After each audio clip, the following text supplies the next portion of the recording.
নমস্কার বন্ধুরা, আমি শর্মিষ্ঠা কিচেনে সবাইকে স্বাগত। আজকে আমি আপনাদের সঙ্গে একটা নতুন স্বাদের রেসিপি শেয়ার করব, ঢ্যাঁড়স আলু দিয়ে চিংড়ি মাছ। আর ভিডিওটা আপনারা প্রথম থেকে শেষ পর্যন্ত অবশ্যই দেখবেন, না হলে বুঝবেনই না যে কেমন খেতে। একদম দুর্দান্ত স্বাদের নতুন ধরনের রেসিপি। একবার অবশ্যই আপনারা এই রেসিপিটা দেখার পর বাড়িতে বানিয়ে খেয়ে দেখবেন, ভালো লাগলে লাইক করবেন। ঢ্যাঁড়স দিয়ে চিংড়ি মাছ দিয়ে রান্নার জন্য আমি এখানে ঢ্যাঁড়সগুলোকে এরকম লম্বা লম্বা করে, একটা ঢ্যাঁড়সকে আমি দুটো টুকরো করে নিয়েছি আর ধুয়ে পরিষ্কার করে নিয়েছি। আর এখানে দুটো ছোট সাইজের আলু নিয়েছি, আলুগুলোকেও আমি লম্বা করে কেটে নিয়েছি। এখানে আছে ধনেপাতা কুচি আর চিংড়ি মাছগুলোকে আমি খোসা ছাড়িয়ে এবার চিংড়ি মাছের শিরা ফেলে আমি ধুয়ে পরিষ্কার করে নিয়েছি। চিংড়ি মাছের মধ্যে আমি নুন আর হলুদ মেখে নেব। পরিমাণ মতো আমি এখানে নুন দিয়ে দিলাম আর অল্প একটু হলুদ গুঁড়ো দিয়ে দিলাম। আমি একটা চামচ দিয়ে নুন আর হলুদটা চিংড়ি মাছের মধ্যে মাখিয়ে নেব। আমি গ্যাসটা ধরিয়ে দিলাম, কড়াইটা আমি বসিয়ে দিচ্ছি। কড়াইয়ের মধ্যে আমি সাদা তেল দিয়ে দেবো। তেলটা গরম হয়ে গেছে, এবার আমি চিংড়ি মাছগুলো দিয়ে দেবো।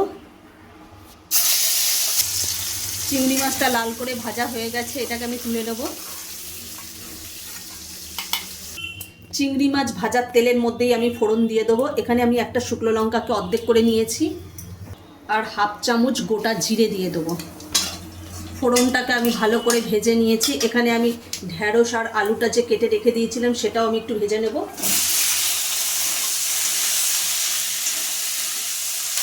স্বাদ মতো এখানে আমি নুন দিয়ে দেবো। এবার আমি আলু আর ঢ্যাঁড়সটাকে ভালো করে লাল করে ভেজে নেব।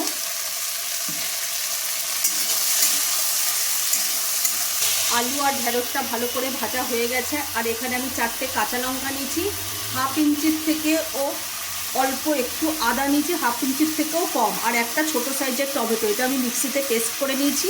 আমি এটা দিয়ে দেবো কড়াইতে। এখানে কিছু উপকরণ দিয়ে দেবো। হাফ চামচ আমি হলুদ গুঁড়ো দিয়ে দিলাম আর হাফ চামচ জিরে গুঁড়ো। এখানে আমি আর কোনো মশলা ব্যবহার করব না। এবার আমি ভালোভাবে কষিয়ে নেব।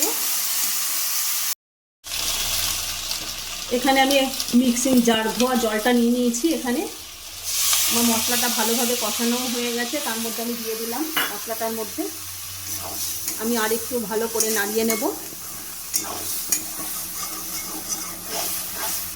আমি চিংড়ি মাছটা এবার দিয়ে দেবো। চিংড়ি মাছটা দিয়ে আবার ভালোভাবে একটু কষিয়ে নেব।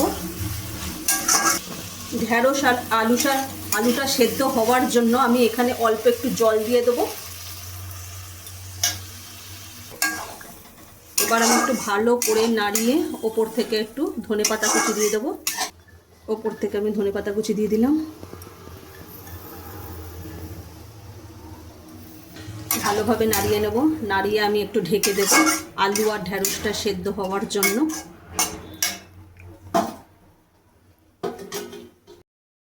আমার ঢ্যাঁড়স আর আলুটা ভালোভাবে সেদ্ধ হয়ে গেছে আর এটা একদম গা মাখা মাখা।